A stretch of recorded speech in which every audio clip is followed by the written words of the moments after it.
restas humo. Sí, no, pero ahorita estoy viendo acá que estoy por el hotel y se ve toda la ciudad abajo, está todo No se ve cerrado. nada, ¿no ve? Es increíble. Sí, Y no nunca llueve. creo que ha pasado esto, ¿no? No llueve, no llueve. Cristian, más bien mandanos bombas para hacer Sí, llover de los árabes. Sí, sí, acá andan los árabes vendiendo la lluvia artificial, pero tampoco, ¿eh? Tampoco parece que no está Funciona. funcionando. pero creo que nunca ha pasado esto, ¿verdad? Franz, Nano, ¿cómo lo ven ustedes? Yo nunca me acuerdo de Tarija que ha estado así, es como ciudad gótica, ¿no? Así en estas magnitudes yo creo que no. Sí, Lo que está ocurriendo ahora es ya dramático. Es dramático. Siempre hemos tenido lluvias desde finales de mediados de octubre, principios de octubre arrancaban las lluvias. Ahora estamos comenzando diciembre y no cae una gota. Es terrible. Terrible, terrible. Como Bueno, dice Franz, la presa de San Jacinto nunca tiene niveles tan bajos de agua, está prácticamente seca ya. seca, seca, si no hay una gota de agua. Terrible. Bueno, cruzar los dedos que esta semana pueda comenzar las lluvias. Cuando quieras. ya están entrando los participantes, querido Nanito. Ya, ya nos escuchan. Sí, Bueno, perfecto. Vamos a esperar unos 2, 3 minutos más que terminen de unirse a esta sesión y bueno, arrancamos ya con la presentación de Cristian y luego con su exposición.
Bien, buenas noches a todos.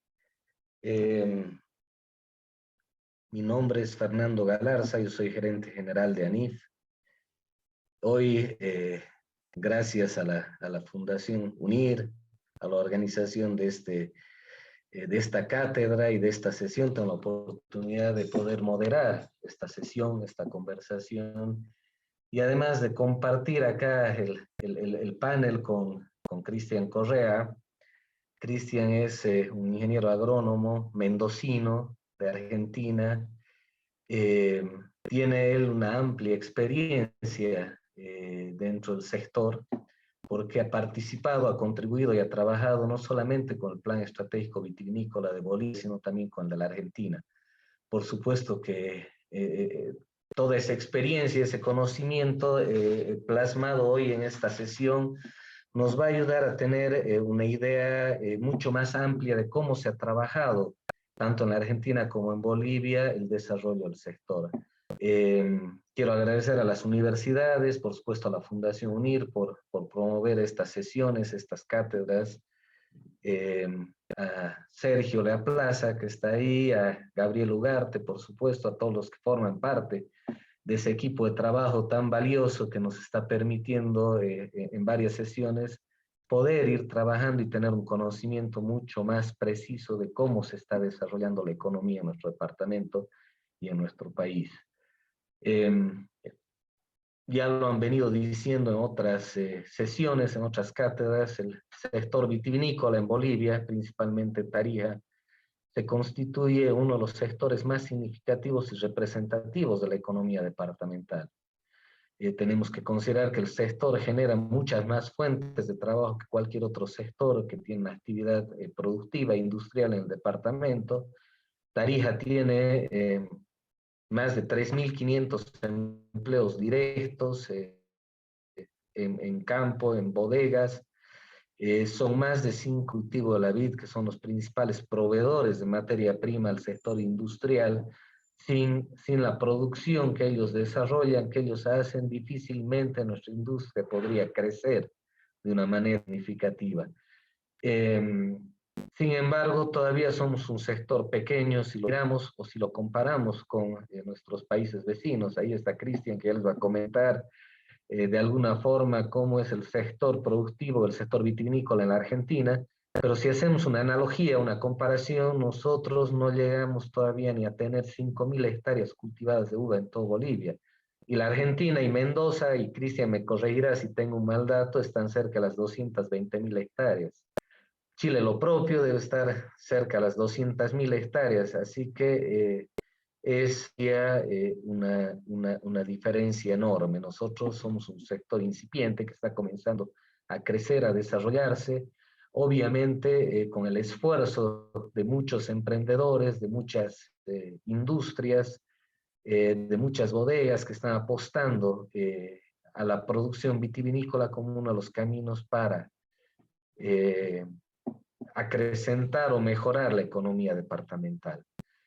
Acá tenemos a uno de los grandes representantes del sector, que también aprovecho de darle la bienvenida, mi querido Franz Molina, propietario y gerente de la bodega Kuhlman, y uno de los referentes también de la producción vitivinícola departamental. Sin más preámbulos y un poquito con esta explicación, yo quiero ahora darle la palabra a Cristian para que él pueda desarrollar la exposición. Ya luego tendremos la posibilidad de poder hacerle consultas, de generar un diálogo, un debate, que sin duda va a ser lo más enriquecedor para que esta sesión y esta cátedra realmente sea un éxito. Vamos a conocer un poquito cómo se ha desarrollado el plan estratégico vinícola. Cristian nos tiene que hablar sobre cómo convertimos a la cadena uvas, vinos y singanis en un eje de desarrollo nacional.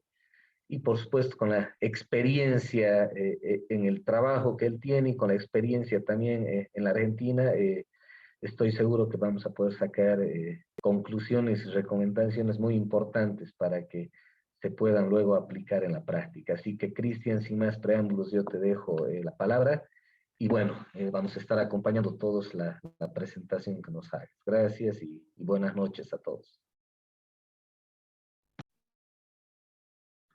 Bueno, buenas tardes.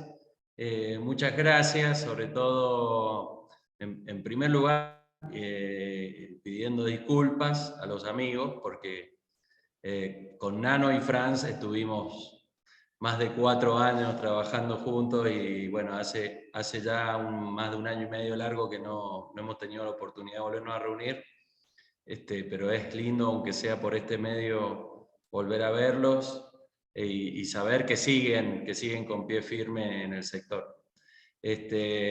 A Sergio, a Lía, a Javier y a Gabriela de la Fundación UNIR, muchas gracias por posibilitar este encuentro.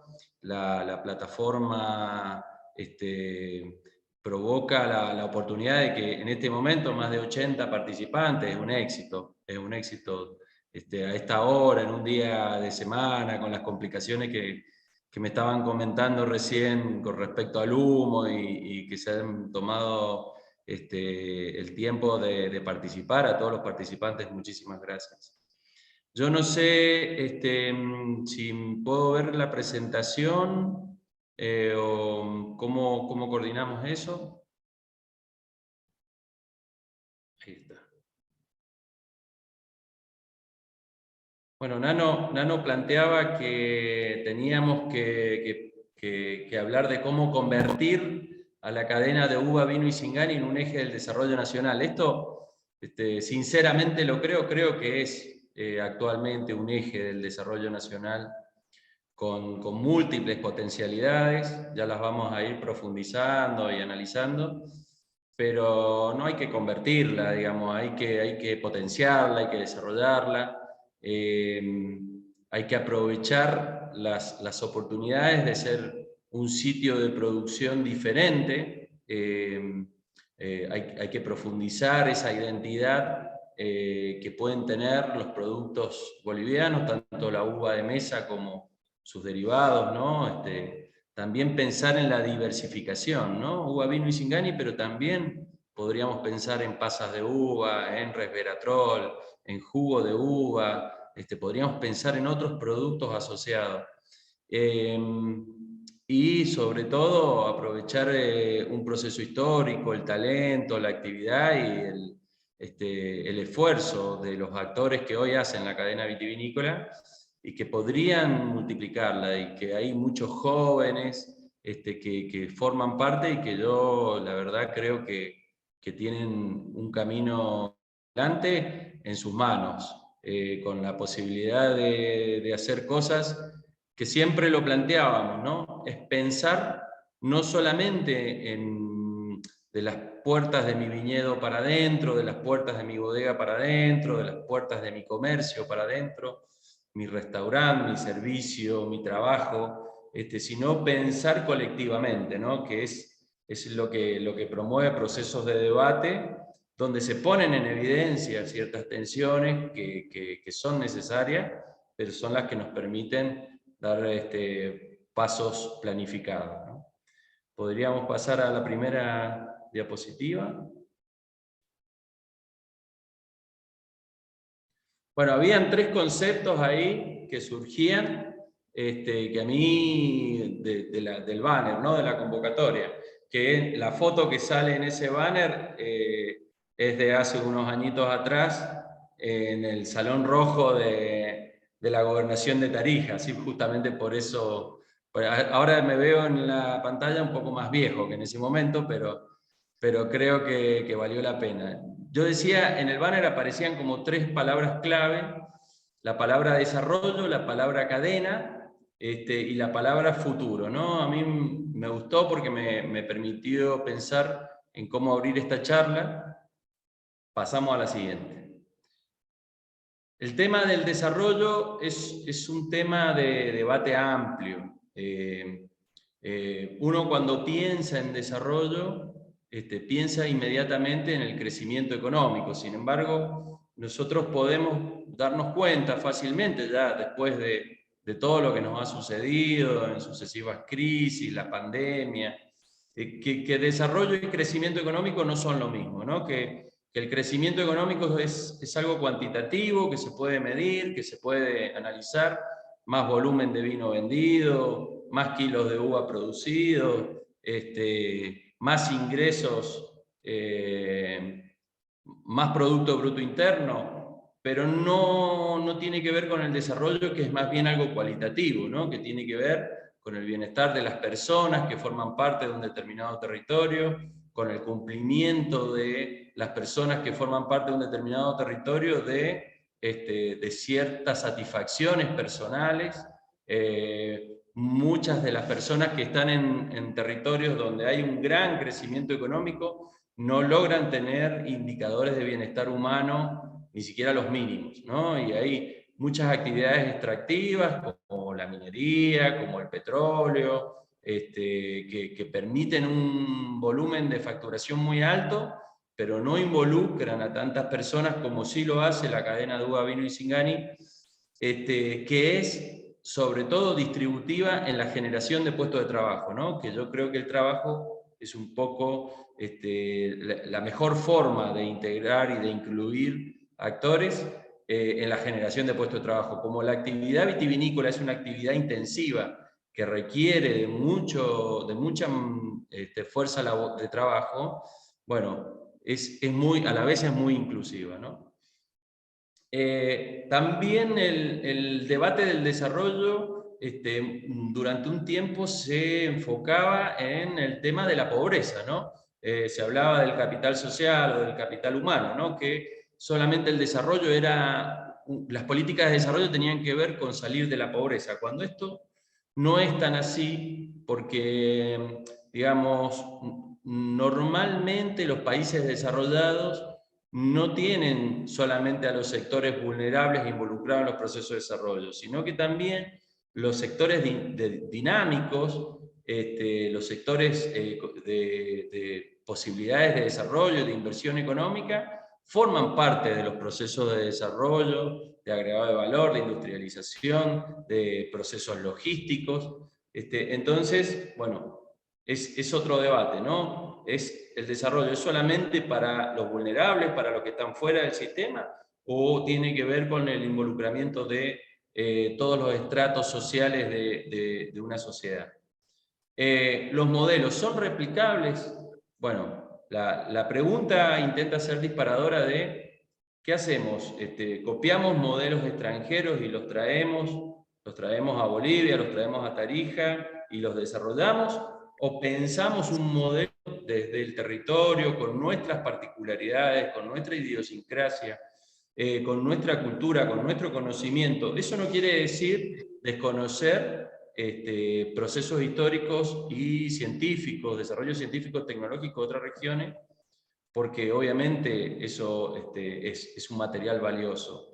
Pero también en no tratar de copiar, ¿no? De no copiar linealmente, porque las cosas que funcionan en un determinado lugar no tienen por qué funcionar de la misma forma en otro lugar, sino que hay que adaptar esas experiencias y esos conocimientos y esas tecnologías a las cualidades locales para que se produzca ese proceso de desarrollo.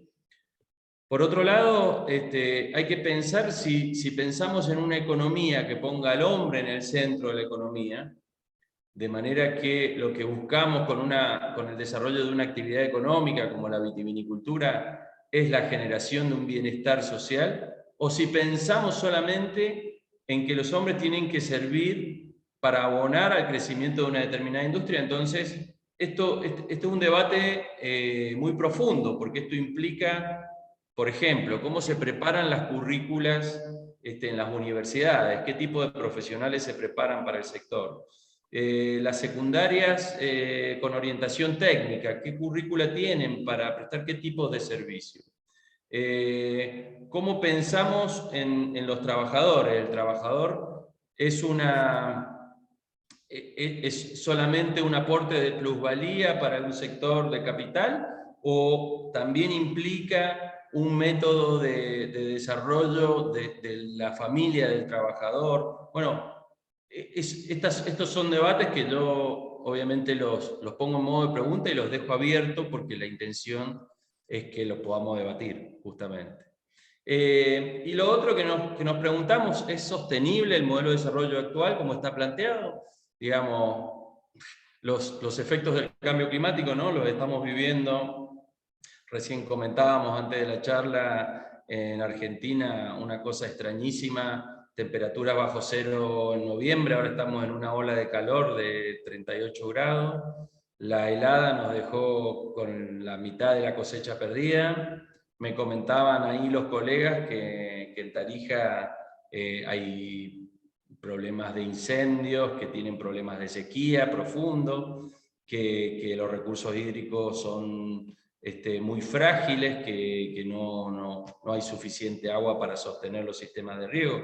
Bueno, digamos, todo eso está atado a un modelo de desarrollo planteado, ¿no?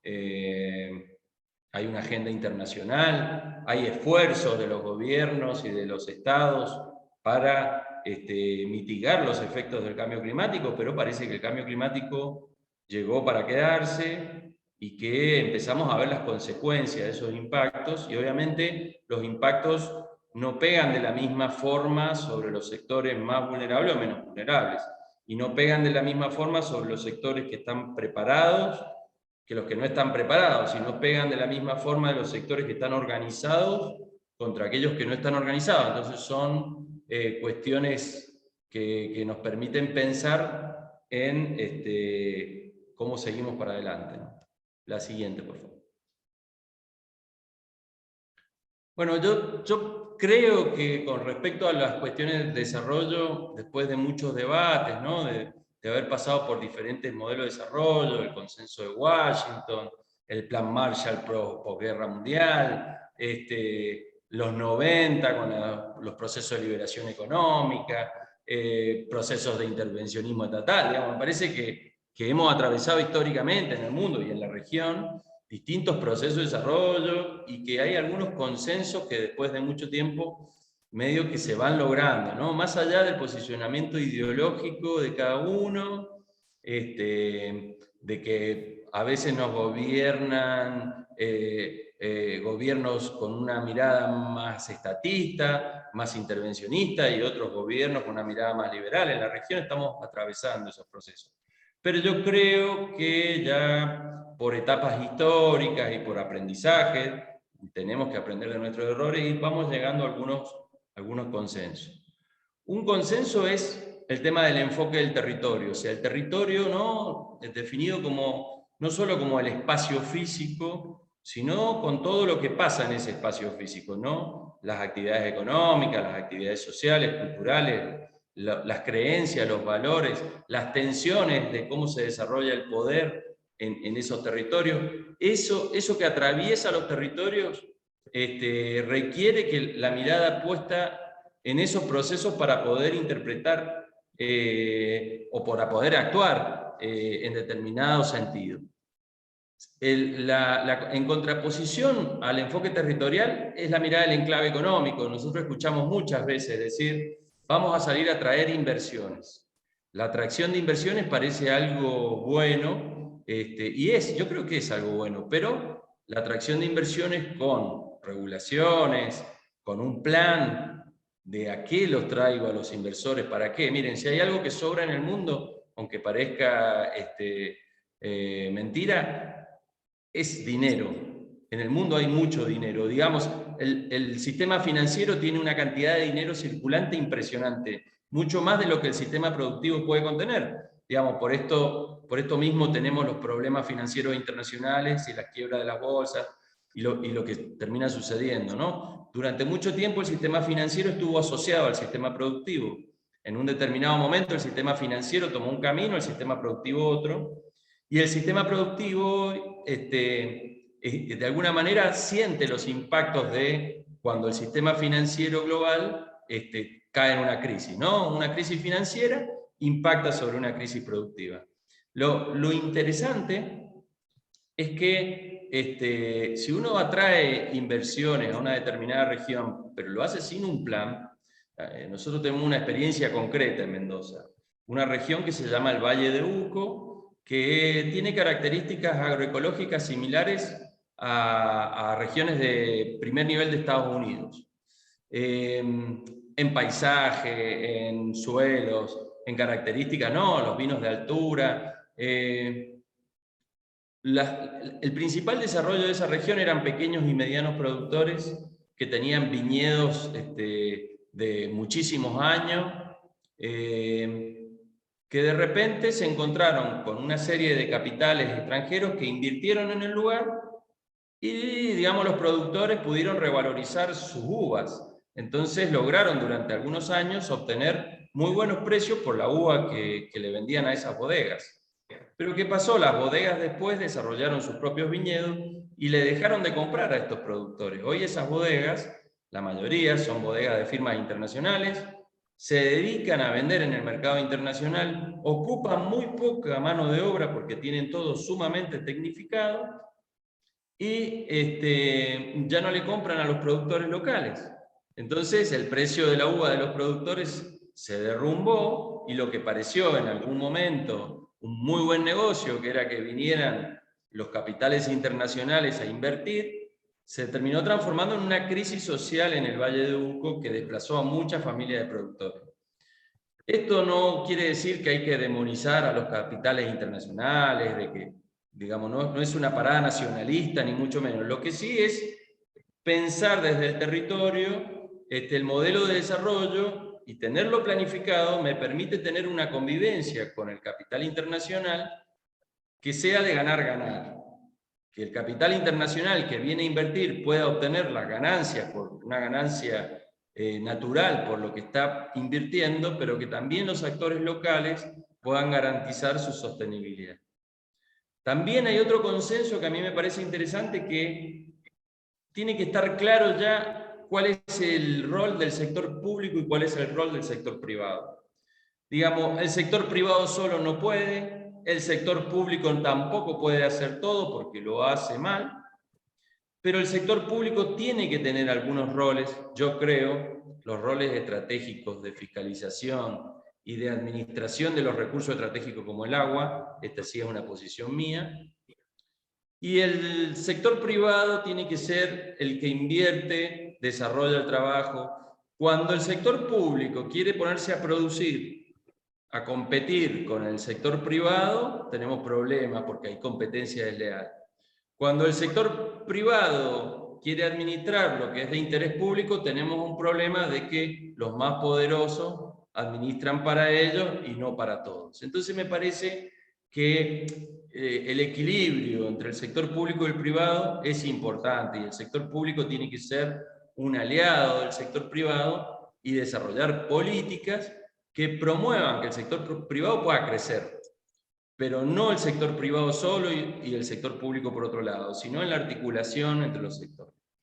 Después, la otra cuestión, digamos, ¿cómo regulamos procesos de desarrollo? Digamos, si cada vez tenemos más viñedo, más volumen de producción, bueno, tenemos que pensar que esos procesos tienen que ir asociados a mejores condiciones laborales, tienen que ir asociados a más puestos de trabajo, tienen que ir asociados a más oportunidades para los jóvenes, tienen que ir asociados a perspectivas de género. Digamos, en los procesos de planificación de crecimiento hay que pensarlos con inclusión.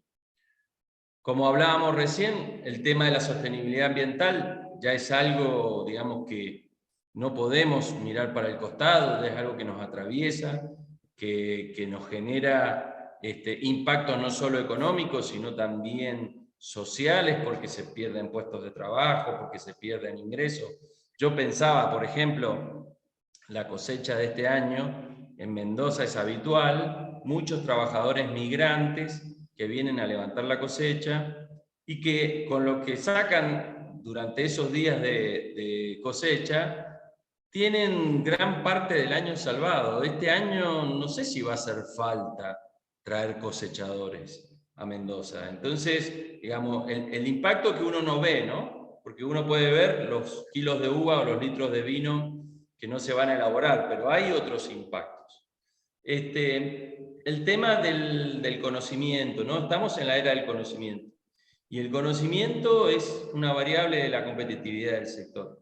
El sector tiene que pensar en cómo se puede alinear con los sectores científico y tecnológico, pero también con los saberes locales. Hay que pensar en una revalorización de los saberes locales y en una alianza con el sector científico y tecnológico de lo que yo diría investigación aplicada, ¿no? Sobre todo, ¿no? Procesos de transferencia directa del desarrollo tecnológico a la producción, que se concreten. A los latinos en general nos cuesta mucho alinear los sectores científicos con los sectores productivos. Hay un prurito ahí. Creemos que el sector científico tiene que hacer ciencia por allá y que el sector productivo tiene que hacer dinero por acá. El gran acierto que han tenido muchos países que han logrado saltos tecnológicos, desarrollo tecnológico, ha sido la articulación del sector científico con el sector productivo, ¿no? Cómo pasamos de la etapa de generación del conocimiento a la etapa comercial, ¿no? De que ese conocimiento se transforme en un producto, en un servicio que genere ingresos. Por otro lado, pensar que el desarrollo es una construcción social, y esto lo que planteaba, repito lo que planteaba recién, ¿no? No pienso solamente en lo que a mí me interesa, sino que tengo que pensar qué está pasando. Pero para leer qué está pasando tengo que tener información. Uno de los grandes problemas que tenemos para poder pensar colectivamente en políticas de desarrollo tiene que ver con la falta de información estadística que tenemos. Yo no sé si el rol es puramente público, si es público-privado, pero tenemos graves problemas, me ha pasado en Bolivia, pero también en Argentina, para sostener series de estadísticas, para acceder a información y para democratizar el acceso a esa información. Mientras más actores del complejo vitivinícola puedan acceder a la información, más competitivo es el sector. Pasamos a la siguiente. Bueno, lo otro es, ¿hablamos de cadenas o hablamos de complejos? Yo digo, en la cadena uno piensa en cuestiones de eslabones, ¿no? Y es lineal. Un eslabón se une con el otro y ese con el siguiente. Y pareciera que no hay subordinación entre los eslabones, que están todos al mismo nivel. Pero en realidad cuando nosotros miramos el sector, se comporta más bien en forma compleja, ¿no? Hay multidimensiones, hay muchas dimensiones. No tiene que ver solamente con la producción, la elaboración, la logística y la comercialización, como nos enseñaban, ¿no? Sino que, no, hay entidades, hay sindicatos, hay actores del sector financiero, hay sectores de los servicios, aparecen actividades conexas, la gastronomía, el turismo, es un complejo, ¿no? Y actúa en forma de red, y mientras esa red tenga más hilos, más conexiones, más competitiva es, más posibilidades de desarrollo. Hay que pensar en cómo generamos esas redes. No es solamente si yo soy un industrial, pienso en mis proveedores, pienso en mis clientes. No, también pienso en el resto del sector, porque mientras más involucrados estemos, mientras más compartamos información, mientras más democrático sea el sector en términos de distribución del poder, de las decisiones, más posibilidades de desarrollo voy a tener. Eso, digamos, es pensar el desarrollo con un enfoque integral, ¿no? Siguiente. Y aparecía la palabra futuro, ¿no? El futuro aparece ahora como una dimensión de poder, ¿no? El futuro como un espacio de poder. Y como algo que se puede construir. Uno podría decir, bueno, hemos venido de esta manera, hoy estamos acá y lo más posible que en los próximos años sigamos por este camino. O uno puede decir, hemos venido de esta manera, hoy estamos acá, pero es posible que tengamos múltiples futuros y que podamos hoy hacer cosas que queramos que sucedan en el futuro. Entonces, la perspectiva como una metodología de planificación es un instrumento interesante. Nosotros, cuando hicimos el proceso de la planificación estratégica de Tarija, utilizamos algunos métodos prospectivos, si bien no fue solamente de prospectiva, la forma de diagnosticar. Pero diagnosticar no es solamente lo que pasó antes y lo que está pasando ahora, sino es pensar qué podría pasar. ¿Qué podría pasar si se profundizan los procesos de cambio climático? ¿Qué podría pasar si las crisis de los países vecinos me permiten una oportunidad de negocio? ¿Qué podría pasar si nosotros manejamos un cierto caudal de información? Ese futuro incierto empieza a tener cada vez más certidumbre. Ahora, también el futuro se puede pensar como una construcción, ¿no? ¿Qué actividades generamos hoy para estar en un lugar que no sea el tendencial, que no sea el que el viento me está llevando, sino que yo pueda forzar otros procesos? Lo siguiente. Bueno, y aquí está un poco de cómo fue el proceso de planificación, ¿no? El proceso de planificación tiene un método. Hay varios métodos. Nosotros aplicamos uno que pasamos de una etapa de análisis estratégico a una etapa de planificación estratégica, luego una etapa de socialización y por último a una etapa de ejecución. Entonces, cuando hay una etapa de análisis, que yo lo planteaba recién en la construcción de los diagnósticos y de las herramientas como la prospectiva, cuando tenemos un cierto nivel de información, podemos hacer pasar a que los actores planteen desde su lugar, desde su mirada, cuáles son las propuestas, los objetivos, qué metas se deberían desarrollar, qué brechas existen, qué programas y proyectos, en definitiva, qué iniciativas, y quién las va a llevar adelante, con qué recursos, ¿no? Porque muchas veces uno puede pensar que un proceso de planificación es una lista de tareas que uno le dice al gobierno, miren, nosotros hemos planificado y le decimos al gobierno de turno, ustedes tienen que hacer esto, esto y esto. Eso no es planificación. La planificación incluye la participación democrática, pero también el involucramiento comunidades ejecutoras, ¿no? O sea, ¿qué le voy a exigir a los demás que hagan, pero también qué voy a hacer yo para contribuir a ese proceso de planificación? El siguiente. Bueno, y acá yo quería comentarles un poco de cómo fue la experiencia de planificación en la Argentina y en qué contexto se dio. Pero también para dimensionar lo que decía Nano, ¿no? Con respecto a por qué me animo a contar esto, digamos, ¿no? Y por qué creo que Tarija y Bolivia podrían aprender de nuestros errores. En la Argentina, desde el año 1870 y en adelante, lo que parecía una actividad secundaria, cultural, primeros viñedos, pasó a ser una actividad intensiva. Muchos dueños de la tierra y contratistas de viña en esa etapa pasaron de ser productores que alimentaban vacas para engordarlas y pasarlas a Chile, y de repente pasaron a una actividad intensiva que requería un montón de mano de obra, que requería mecanización, talleres mecánicos que asistieran a ese proceso. Entonces hubo una transformación de la matriz productiva. Eso sucedió en la región de Cuyo, en la Argentina, donde en la región de Cuyo está el 90% de los viñedos de la Argentina. Sucedió hace 150 años.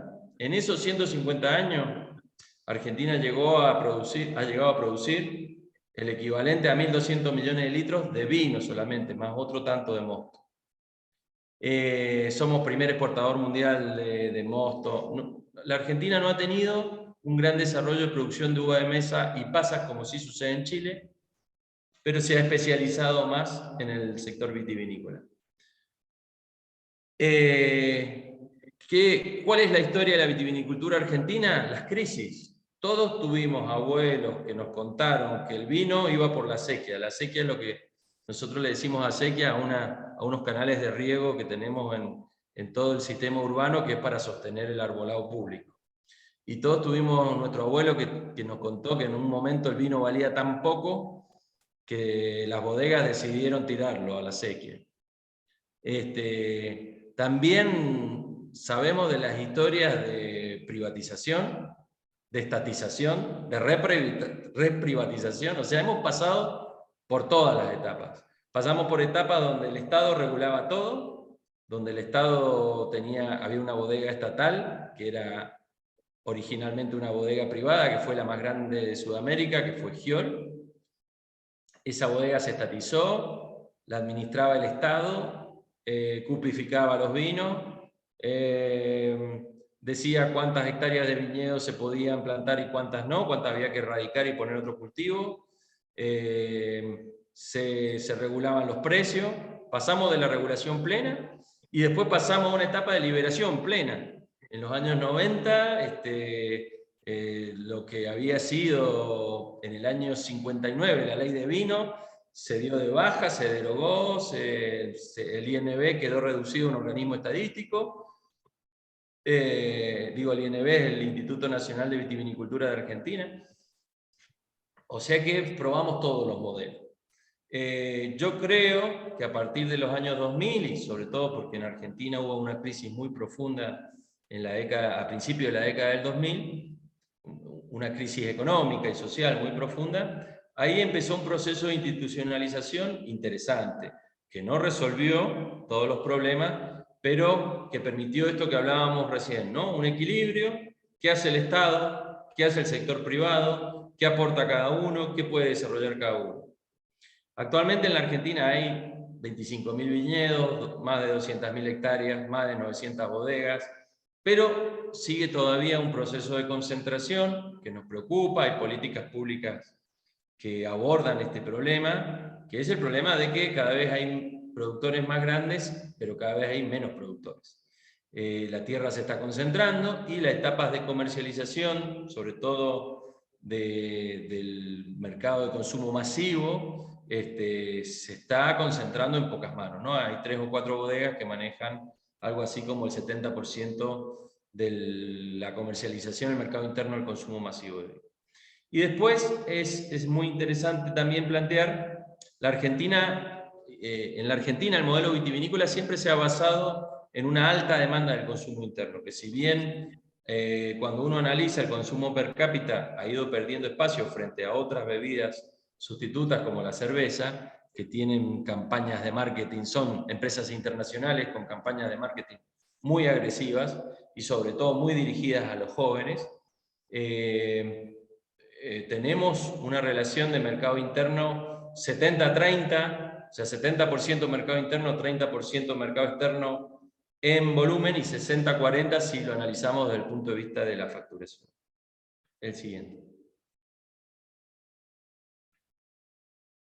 Cuando en la Argentina se hizo el proceso de planificación estratégica, que fue muy impulsado desde fines de los 90 por el INTA, había ya otras experiencias de planificación estratégica en el mundo vitivinícola, ¿no? Ahí puse Australia, había hecho su plan estratégico en el año 97, Sudáfrica en el 2003, Estados Unidos lo había hecho en el 2005, Canadá en el 2006, en el 2007 lo había hecho España, en el 2008 lo había hecho Chile. O sea que había como una ola en los países, sobre todo los que participan de la OIB, de la Organización Internacional del Vino, de que estaba bueno planificar, de que era una cosa que traía beneficios para las cadenas, y fue medio que se fue copiando, y se fue copiando el método, ¿no? Entonces fue apareciendo, ¿no? En Argentina tenemos un organismo de ciencia y técnica del sector agropecuario, que es la nave insignia del sector agropecuario en la Argentina, que es el INTA, muy conocido por los bolivianos, y sobre todo en Tarija, estuvimos en el Cevita, estuvimos hablando con universidades y lo conocen profundamente porque es un organismo del Estado, pero que tiene un vínculo muy interesante con el sector privado en lo que es el desarrollo científico y tecnológico. Y fue el INTA quien un poco pinchó, puso la pata técnica, digamos, para que se pudiera desarrollar ese proceso de planificación. ¿Qué pasó? Bueno, ese proceso de planificación terminó en una ley nacional en la Argentina, que es la ley 25849. Esa ley permitió, o sea, la ley creó a la Corporación Vitivinícola Argentina, la COVIAR, como el organismo responsable de implementar el Plan Estratégico Vitivinícola. Y esa ley permitió además contar con recursos para poder ejecutar ese plan estratégico. Recursos que no solo eran públicos, sino que también eran con aporte de las bodegas, ¿no? Bueno, ahí la COVIAR se conformó un directorio con más representantes del sector privado que de los gobiernos provinciales y el Estado Nacional. Se plantearon 3 objetivos estratégicos: posicionar los vinos en el mercado externo, posicionarlos en el mercado interno, relanzar el mercado interno y sobre todo integrar a los pequeños productores, donde se consiguió a través del Banco Interamericano de Desarrollo un financiamiento para este programa, que fue el Proviar 1 de $50 millones, muy importante, y actualmente se está ejecutando, se está empezando a ejecutar el Proviar 2, que es otros $50 millones, pero que tiene $10 millones de contraparte local y 40 millones de financiamiento. Siguiente. Bueno, y desde mi humilde posición, yo me animé a decir, bueno, qué cosas creo que estuvieron bien y qué cosas creo que estuvieron mal. Por un lado, se logró un nivel de institucionalidad muy fuerte. Eso fue muy bueno porque, digamos, se logró que la corporación siga hasta el día de hoy, que pueda ejecutar políticas públicas, que pueda contar con recursos para poder ejecutar el plan estratégico que se había generado. Se generaron nuevas competencias, los actores del sector se dieron una forma de trabajo más participativa, más organizada. El debate empezó a girar en torno a la organización y a la institucionalidad que eso permitió, y se logró mejorar las exportaciones. Lo mejor que tuvo el plan fue el mercado externo, ¿no? Se logró potenciar la marca país y generar realmente un crecimiento en la presencia de los vinos argentinos en las góndolas del mundo, ¿no? ¿Qué problemas tuvo? Bueno, tuvo problemas de que no logró sostener una base de representatividad. Hay sectores de la vitivinicultura que piensan que la COVIAR no los representa, que están afuera de ese sistema. No pudo revertir los procesos de caída per cápita del consumo interno, si bien se han hecho muchos esfuerzos, se ha generado la marca El Vino Argentino, la bebida nacional, y con mucha promoción, sobre todo destinado a lo que fue un cambio de paradigma, ¿no? Primero era el vino como una cuestión elitista, de consumo fino, delicado, con un producto caro, que había que tomarlo en determinadas situaciones, y digamos, ese tipo de promoción del consumo nos llevó a perder el consumo masivo, que es el que se da en el ámbito, sobre todo culturalmente en la Argentina, en el ámbito de la familia y los amigos, en los asados, el vino con soda, el vino. Entonces, digamos, también se cambió el paradigma de la estrategia de marketing, que había sido más clasista en un determinado momento, y se revirtió hacia la promoción del consumo masivo. Y por otro lado, obviamente yo creo que el desafío que tiene hoy la COVIAR, que si bien va a tener fondos para ejecutar, necesita volver a validarse internamente con los actores, necesita nuevamente que los actores se sientan parte. Una de las principales críticas es que estos procesos de concentración, el plan estratégico no los ha podido evitar. De todas maneras, yo no digo que esto sea culpa de la COVIAR ni culpa del Plan Estratégico Vitivinícola Argentina. Esto tiene que ver más bien con procesos globales. Esto está sucediendo en todos los lugares del mundo, pero digamos, hay cuestiones que tienen que ver con cuestiones estructurales, ¿no? De qué rol tenemos los sudamericanos en el concierto global, pero digamos, sí creo que las políticas públicas podrían ser más agresivas en este sentido. La siguiente. Bueno, ¿y qué hicimos? Digo, ¿qué hicimos? Porque yo me siento, es como si fuera mi novia. El PEVI de Tarija es como mi novia. Entonces, me cuesta ser muy objetivo, voy a ser sumamente optimista, ¿no? Pero, ¿qué hicimos en ese proceso del 2016 al 2020, ¿no? Bueno, la cooperación alemana, a partir de un proyecto de cooperación entre Argentina, Bolivia y Alemania, pero también con participación de Chile, de empresas de Chile y de consultores de Chile, promovió un proceso de planificación interna del sector, del complejo vitivinícola, retomando, como dije recién, una experiencia previa, ¿no? que había hecho Fautapo con la cooperación holandesa, que había llegado hasta el 2016. A partir de ahí, la cooperación alemana, junto al gobierno departamental de Tarija y la cooperación argentina, lograron revitalizar el proceso, volver a tener un espacio de debate de lo que se denominó el grupo impulsor del plan estratégico, donde se diagnosticó, se debatieron cuáles eran los ejes estratégicos, cuáles eran los objetivos y cuáles eran las iniciativas estratégicas que había que desarrollar para que crezca el sector y se desarrolle, ¿no? Y ese proceso después logró institucionalizarse en lo que es actualmente la Fundación PEVI, que es una fundación de carácter público-privado. Siguiente. Bueno, el plan estratégico tuvo 4 ejes, tuvo 16 iniciativas estratégicas, tenían que ver con temas de mercado, con temas de fortalecimiento institucional, con temas de integración y competitividad territorial y con temas de fiscalización. Entonces, digamos, se plantearon cuáles eran los ejes, cuáles eran las actividades concretas y se llegó a nivel de proyecto de las actividades. Y durante el periodo, durante el año 2019-2020, empezó el proceso de ejecución, que yo digo que se terminó truncando a fines del 2020, después con el inicio de la pandemia, ¿no?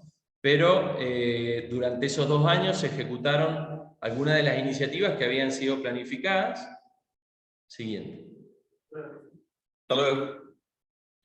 Por ejemplo, se logró participar en el ProWine, se logró participar en el seminario de vino casero y artesanal, lo que tiene que ver con la salida a la mirada exterior de la imagen de los esfuerzos que ya viene haciendo ANIR, que se potenciaron durante el proceso del plan estratégico. Se trabajó mucho en lo que tenía que ver con la información de los requisitos arancelarios para la exportación de productos vitivinícolas. En ese proceso ANIR también logró la denominación de origen para el Singani boliviano en Estados Unidos, lo que era uno de los temas que siempre surgían en los debates. Siguiente. Se logró construir un observatorio vitivinícola, Conectavitis, que es un observatorio web gratuito, donde se nuclea, se reúne toda la información que han desarrollado universidades, el CEVITA, los gobiernos departamentales, el Estado Nacional, a través del CEMIVIT. Digamos, se logró nuclear en una sola página toda esa información, democratizarla, hacerla de acceso público, ¿no? Se apoyó en la apertura de la carrera de Ingeniería, Enología y Fruticultura en la Universidad Saracho, donde docentes que participaban también del proceso de planificación llevaron la currícula para que el sector la analizara. Esto que decíamos, cómo formamos a los futuros profesionales, qué tipo de profesionales necesita el sector para crecer. Se logró implementar un código de sustentabilidad en Bolivia, que llegó hasta el punto de certificación de algunas bodegas de ANIR, con el código de sustentabilidad como una marca que garantiza de qué forma ha sido realizado ese producto y que permite tener acceso a determinados mercados que cada vez son más exigentes en términos de las formas de producción. Siguiente. Se hizo un proceso muy interesante en conjunto con el CEVITA y en articulación con el INTA de Argentina, donde se pudieron capacitar a productores, hacer procesos de asistencia técnica, utilizando el método de escuelas de campo. Ahí hay una foto paradigmática que justo nos tocó hacer una salida de campo, creo que el único día que nevó en Tarija, No sé, habían pasado como 40 años que nunca había nevado, ese día justo que nevó. Nosotros estábamos haciendo ahí una salida de campo con productores de la zona de Uriondo, ahí donde está el Cevita. Fue un proceso muy interesante. Yo creo que ha sentado las bases para aprovecharlo, para continuarlo. Creo que hay responsabilidades institucionales, pero también tiene que haber desde el sector privado una valoración de esto en el sentido de que se pueda sostener, ¿no? La fundación sigue existiendo, está institucionalizada, me parece que es interesante. Y creo que la última. Bueno, ¿cuáles son los desafíos desde mi punto de vista? Y luego lo dejo abierto para que todos opinen. ¿No? Creo que hay que retomar el proceso de participación y de seguir institucionalizando al plan estratégico. Creo que hay que pensar en escalar el proceso del plan estratégico que se desarrolló en Tarija y hacerlo a nivel nacional. Esto fue en algún momento una propuesta que llegó hasta el Banco Mundial y bueno, quedó ahí trunco, después nos pasó por encima la pandemia, pero creo que sería interesante que los otros departamentos puedan integrarse al proceso de planificación. Me parece que es muy importante retomar el tema de la trazabilidad, garantizar la genuinidad del producto a los consumidores, garantizarle el producto al consumidor que va a comprar el vino más barato, que sea de una calidad mínima, permitida para comercializar, porque aunque sea un vino económico, si es un producto que hace daño a la salud o que organolépticamente no reúne unas mínimas condiciones, le hace daño a toda la cadena. Esto es vital, ¿no? Pensar en niveles de calidad mínima, y para eso, para llegar a ciertos niveles de calidad, hace falta poner asistencia técnica a los productores.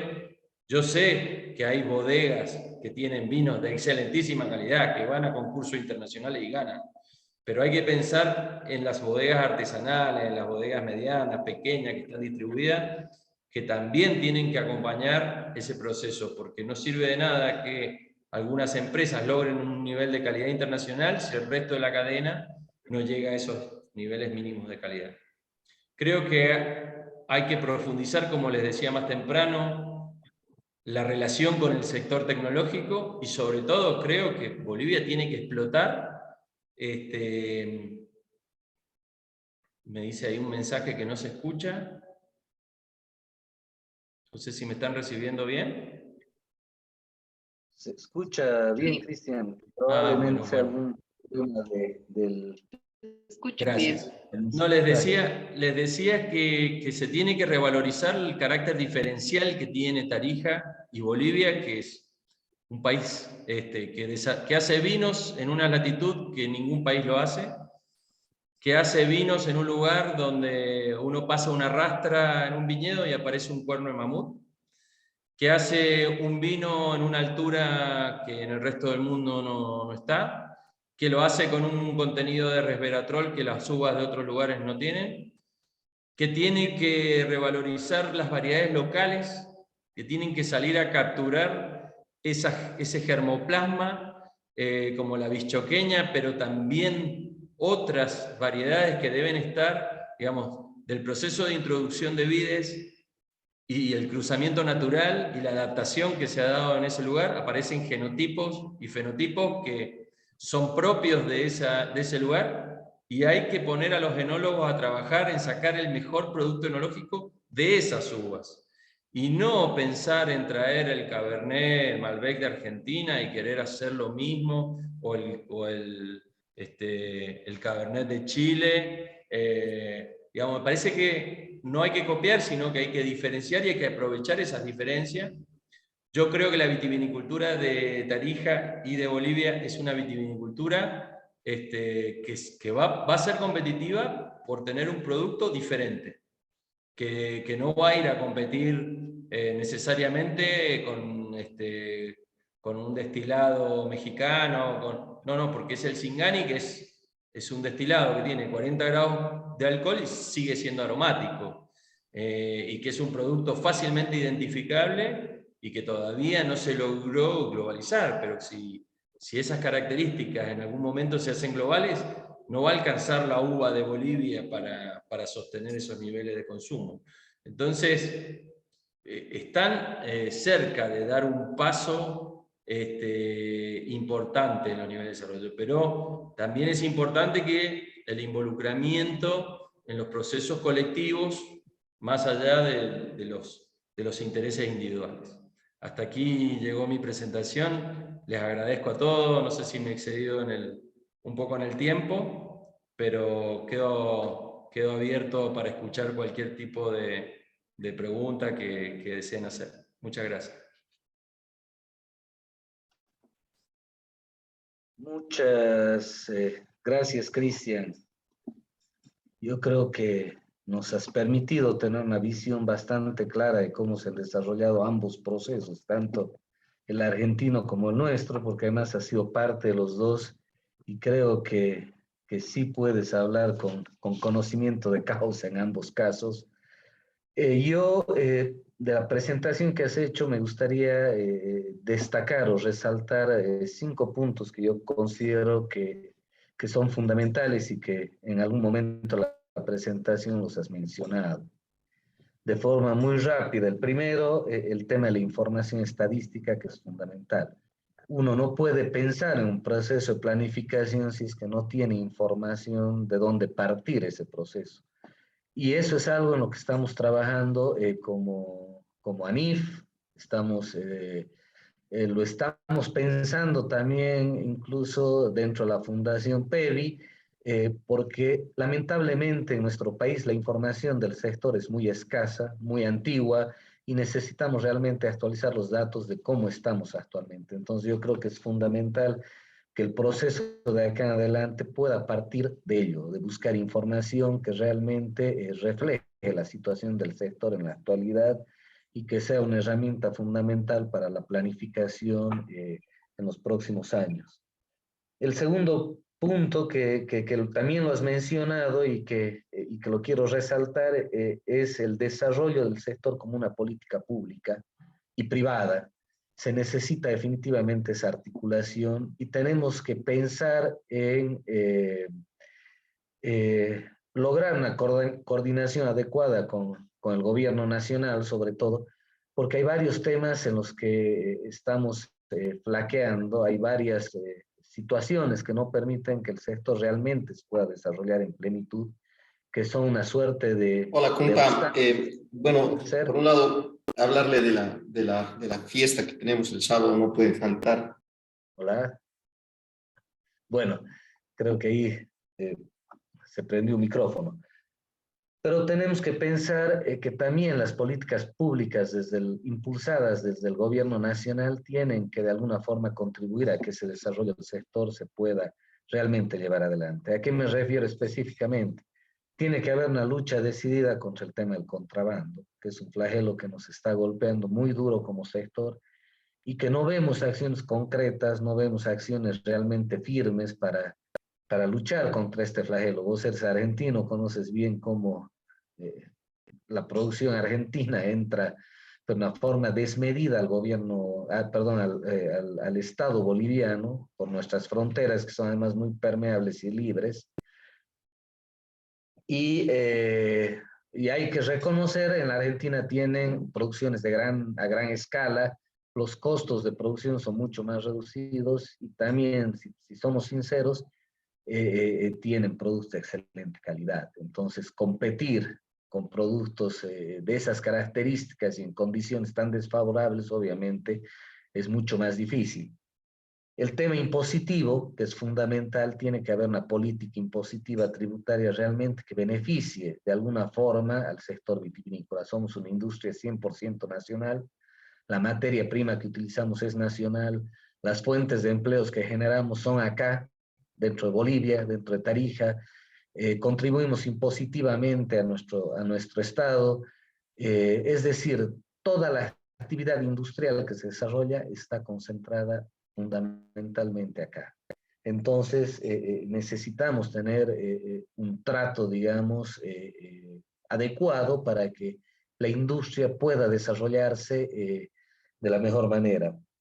necesitamos apoyo a la promoción, a la promoción comercial, un apoyo a la promoción a las exportaciones.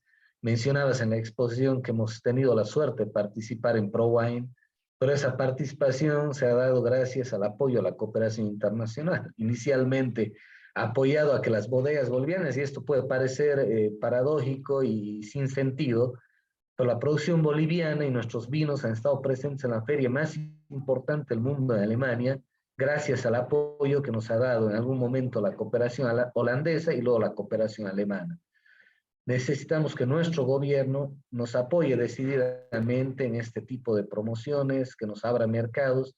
En el mismo ProWine, en algún momento yo preguntaba a los otros países, porque veías grandes letreros, por ejemplo, vinos de Argentina, Wines of Argentina, Wines of Chile, Wines of Uruguay, y les decía cómo ustedes pueden costear su participación, además con stands, pero muy grandes, muy bien armados, y les decía cómo pueden ustedes participar con los costos tan elevados. Nos decían, nos apoya nuestro gobierno, nos apoya ProChile, nos apoya ProArgentina, nos apoya el gobierno Uruguay, es decir, y nosotros no podemos hasta la fecha tener un apoyo en el mismo sentido. Es muy difícil poder acceder de forma privada o con capital privado a este tipo de eventos, y yo creo que el apoyo y la promoción que tiene que dar el gobierno tiene que ser realmente civil. Me voy a apurar un poquito para no extenderme. El tercer punto es incrementar el consumo interno.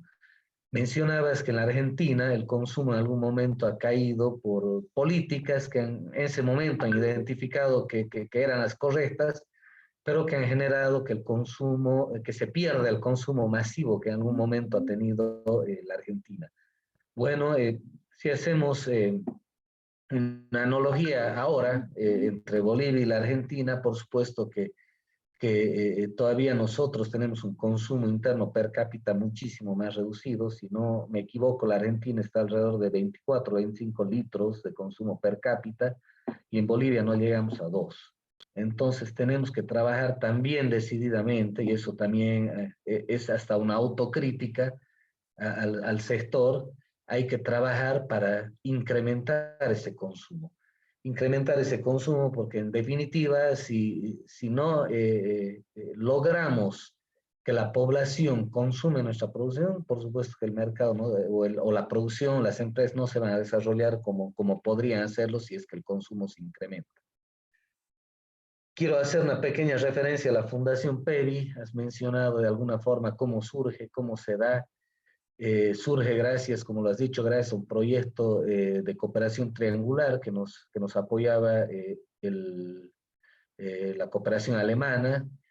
Y yo creo que la fundación se ha dado como la experiencia más exitosa de articulación público-privada.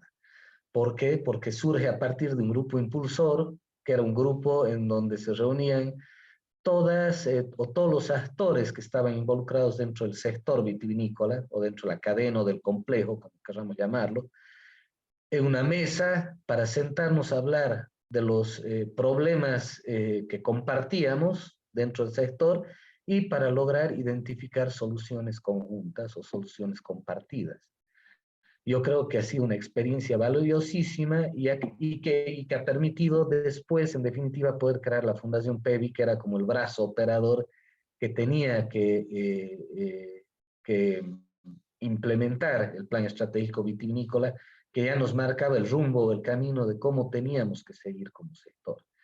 Creo que todavía falta, obviamente la fundación se maneja de una forma muy austera, porque no hay recursos propios, de alguna forma identificamos algunos fondos de cooperación, pero no tenemos un apoyo de instituciones públicas, por ejemplo, que permitan a la fundación poder continuar con el trabajo de implementar el plan estratégico vitivinícola.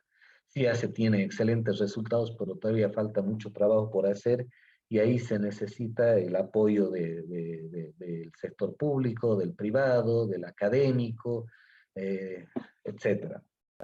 Y finalmente me quiero referir, y con esto voy a terminar, no me voy a extender más porque yo soy solo el moderador, pero a la imagen país. Nosotros tenemos que pensar no solamente en exportar nuestra producción vitivinícola, tenemos que exportar el país. Lo mencionabas en tu presentación, han logrado ustedes crecer con el tema o con la idea o con la noción, con el eslogan, digamos, de vinos de Argentina, que por supuesto han logrado posicionarlos en muchísimos mercados en el mundo. Bueno, esa misma tarea tenemos que seguir nosotros. No es solamente exportar vino o Singani, sino es exportar la imagen del país. Y los distintivos que nos hacen particulares, que es la producción de altura, nos hacen distintivos, variedades nuevas que vos las mencionabas, por ejemplo, la bichoqueña, la negra criolla, la uva mollar, la misma moscatel, que no es muy difundida y que nosotros sí tenemos afortunadamente una capacidad de producción muy significativa y muy buena. Y esos distintivos son los que nos tienen que permitir mostrarnos fuera de nuestras fronteras. Aquí me alegra ver, por ejemplo, la presencia de mi amiga Karina Olarte, que hace pocos días ha estado organizando el foro de viticultura y enología acá en Tarija, y creo que una de las conclusiones o recomendaciones más valiosas ha sido justamente esa: poder exportar una imagen país distinta, diferente, no mejor ni peor que otras, sino diferente, mostrando las cualidades que nos hacen particulares. Yo creo que en términos generales resumo en estos 5 puntos un poquito la presentación excelente que nos ha hecho Cristian, y ahora dejaría abierto el panel para que los participantes de este foro puedan hacer las preguntas que crean convenientes o necesarias. Muchas gracias. A ver, acá tenemos algunas ya, querido Cristian. Por ejemplo, acá Franz Reinaldo Vaca nos dice cuál es el mercado potencial del vino tarijeño. El queso puede ser un potencial que esté beneficiando indirectamente con el producto vinícola. No sé si quieres ir respondiendo una a una o te las leo todas y... No, vamos respondiendo. Mirá, coincido con vos en que el primer mercado es el interno. Los dos temas que tienen que ver con el resguardo de la competencia desleal del contrabando y la genuinidad del producto, porque también es competencia desleal cuando se hace un vino que no se hace a base de uva, ¿no? Y existe una empresa que elabora un vino a base de uva con un esfuerzo tremendo y después aparece otra que lo hace con otra cosa. Entonces, digamos, pensar en la genuinidad de la calidad y en el cuidado de la competencia desleal del contrabando, y pensar en fortalecer el consumo interno, ¿no? Revalorizar la cultura del vino, que a diferencia de quizá de otras bebidas que puedan tener alcohol, el vino podría no tenerlo, porque incluso Chile está exportando vino sin alcohol a los países árabes, por decirle, la legislación de Chile permite desalcoholizar los vinos, o sea que no necesariamente es una bebida alcohólica, pero sí entra en el mercado de bebidas, y como ingresa al mercado de bebidas, ahí hay una competencia, ¿no? En la Argentina el vino representa el 10% del mercado de bebidas, el resto, el 90%, son otras bebidas, ¿no? Las aguas saborizadas, los jugos, las gaseosas, la cerveza, digamos. Entonces, pensar en una estrategia dentro de ese mercado, ¿no? De lo que consumen los bolivianos, pensar en estrategias de cómo instalar el vino en la mesa de los bolivianos, pensar en cómo evitar los procesos de contrabando y cómo garantizar la genuinidad y la calidad del producto. Creo que ahí está el primer mercado. Y saldos exportables van a haber, seguramente se puede producir más de lo que el mercado interno. Yo creo que sí, no sé, 2 puntos, 3 puntos que crezca el mercado interno de vino de Bolivia ya es una demanda tremenda. Pero digamos, hay ya experiencias de exportación, hay calidad de exportación, hay bodegas que han logrado llegar a mercados internacionales con muchísimo esfuerzo, pero no digamos, en términos de volumen, no es lo que te mueve la aguja de la demanda. Todos los países vitivinícolas del mundo, casi todos los países vitivinícolas del mundo, sostienen un elevado nivel de consumo interno, que es lo que tracciona la cadena, ¿no? Porque estamos hablando del consumo masivo de vinos de calidad básica. Pero también después puede haber estas sinergias, ¿no? En la Argentina fue la carne y el vino. A los argentinos nos conocían ya por la carne, por la cuota Hilton en Inglaterra, o sea, ya teníamos un nivel de penetración en ciertos mercados. Bueno, lo que hicimos nosotros fue acompañar donde se promocionaba la carne, que se promocionara el vino, ¿no? Y planteaba ahí recién el participante el tema de los quesos. Seguramente hay vocación territorial de la producción de quesos de calidad. Bueno, ojo, el proceso del queso tendría que hacer lo mismo que estamos hablando del vitivinícola. Armar su plan estratégico, juntar los actores, ver y aprovechar esa sinergia de la cuestión gastronómica y turística. Me parece que ahí está el primer paso, ¿no? Gracias, Cristian. De hecho, acá hay dos preguntas más que yo creo que están directamente relacionadas con lo que estabas comentando. Bueno, una está en el chat y nos dice Eloísa Molina, ¿cuál sería la estrategia para hacer de la producción vitivinícola en Tarija una alternativa nacional? Y acá hay otra de Viviana Ugarte que nos dice cuál es el papel del enoturismo en el PEVI de Argentina y en el PEVI de Bolivia o de Tarija. ¿Me repetís la primera? ¿Cuál sería la estrategia? Para hacer de la producción vitivinícola en Tarija una alternativa nacional. Bueno, la primera estrategia es organizarse. Es tener este espacio de debate, de intercambio, de construcción colectivo, pero de manera sistemática, ¿no? Garantizar, replicar espacios como el que estamos teniendo en este momento. Es el primer paso. A partir de la organización de los actores y del encuentro de los actores va a surgir la propuesta.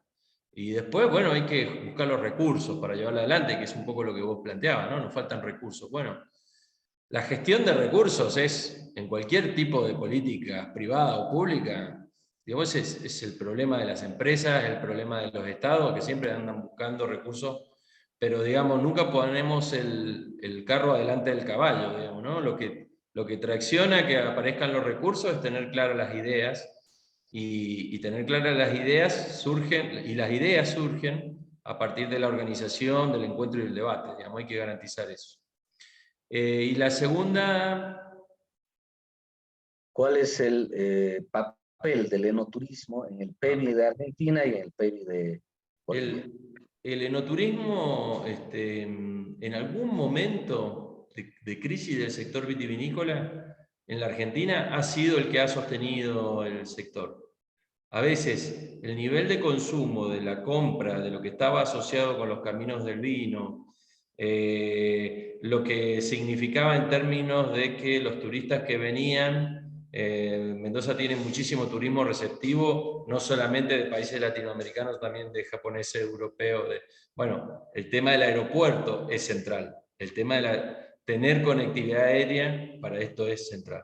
Digamos, Mendoza despegó el tema del turismo enológico mucho por la infraestructura que creció en la prestación de servicios, pero mucho también porque la conexión internacional lo permitía. Tener un aeropuerto internacional te hace formar parte de circuitos que te permiten que lleguen turistas de otros lados, y esos turistas van a un hotel, esos turistas se toman un taxi, esos turistas compran no solo vino, sino que compran quesos, que compran artesanías, compran y consumen en un restaurante. Bueno, eso dinamiza muchísimo la economía, es súper importante asociarlo. Y aunque parezca que es chico en términos de volumen, a mí me ha sorprendido los números, como te digo, en los momentos donde los mercados se han retraído, el enoturismo ha servido como un ingreso más al sector. Que es como una cajita de ahorro que le permite al sector decir, bueno, echo mano a esto cuando las otras cosas no funcionan. Perfecto, gracias, Cristian. Acá hay una pregunta de Saúl Villanueva, que es un poco más técnica, referida a la planificación, pero te la transmito. En Bolivia no hay una cultura de evaluación de procesos de planificación. Es el caso de los municipios que invierten tiempo y recursos económicos en elaborar PTDIs, que son los planes territoriales de desarrollo, instrumentos de planificación y gestión municipal, pero no hay un solo caso municipal que lo haya evaluado antes de elaborar un nuevo PTDI. Eso es un contrasentido en términos de planificación. Así es. Sí, sí, de acuerdo, totalmente de acuerdo con lo que plantea el participante. La evaluación es parte del proceso de planificación. Si uno se traza un camino, ejecuta recursos y no evalúa si cumplió con las metas, los objetivos, si el impacto que esperaba se cumplió o no se cumplió, y no puede hacer un reconocimiento de los errores, digamos, ¿no? Y está como predestinado a volver a cometer los errores que cometió anteriormente, porque termina repitiendo actividades que no tienen impacto o que no transforman, ¿no? Volvemos a hacer lo mismo y nada cambia. Entonces, digamos, hay procesos de desarrollo de proyectos como la teoría del cambio, hay otros procesos interesantes en términos teóricos. Ahora, si no se evalúan, es difícil, ¿no? De poder entender cómo vamos caminando, ¿no? Es un monitoreo permanente. Yo no creo en la evaluación ex post, no creo mucho en las evaluaciones ex post. Yo prefiero las evaluaciones durante. Prefiero que en el proceso de ejecución de un determinado programa, proyecto, plan, tengamos espacios de monitoreo que nos permitan saber si vamos bien, nos estamos a tiempo de corregir lo que estamos haciendo. Porque también evaluar después de que ya lo hicimos es como decir, bueno, miren, la verdad, ejecutamos a tantos millones de bolivianos y no se cumplieron los objetivos, qué macana.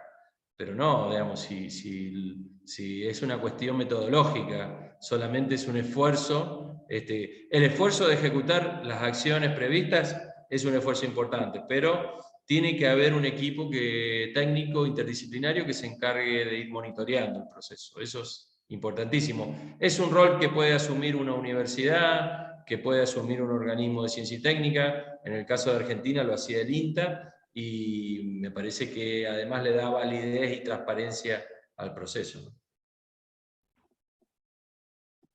Gracias, Cristian. Bueno, vemos que los organizadores han pasado ya la encuesta. Por favor, invito a que todos puedan llenarla, compartirla, porque eso también es otro insumo que por supuesto nos va a ayudar muchísimo, no solamente en esta sesión o en este panel de discusión, sino también dentro del proceso de planificación para el sector.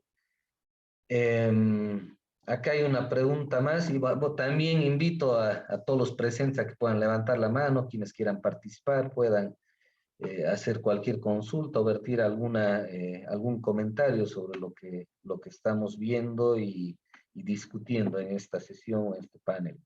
Acá hay una pregunta más, dice, ¿cuáles son los aspectos simbólicos que a ustedes les gusta valorar con el producto del vino y su significado cultural? Sí, digamos, lo simbólico tiene que ver con la identidad, ¿no?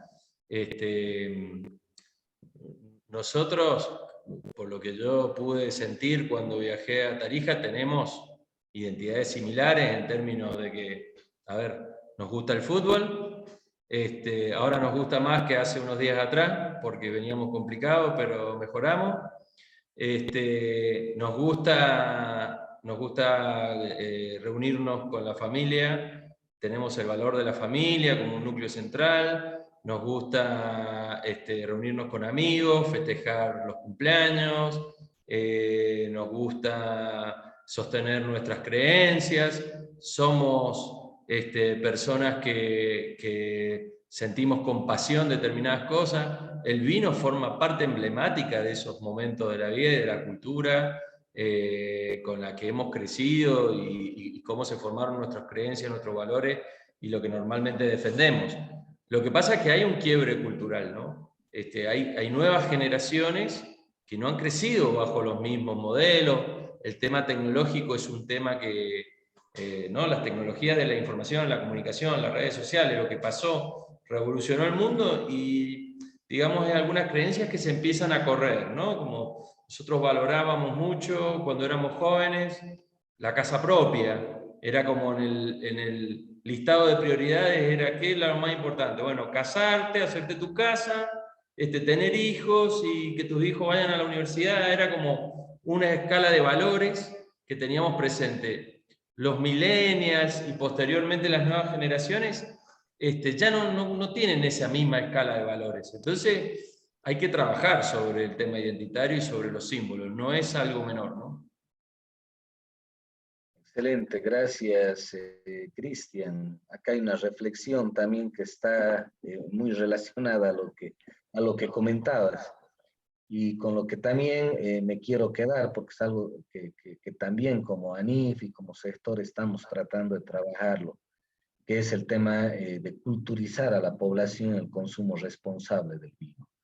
Así que está muy vinculado y agradezco a todos los que han participado. Acá hay un comentario más de Jorge, de nuestro amigo Coqui Baracat, que dice: considero que sobre este tipo de planes como base debemos construir un plan estratégico y exigir al Estado el apoyo para implementar el plan y no esperar que el Estado nos dé la respuesta porque no tiene idea cómo hacerlo.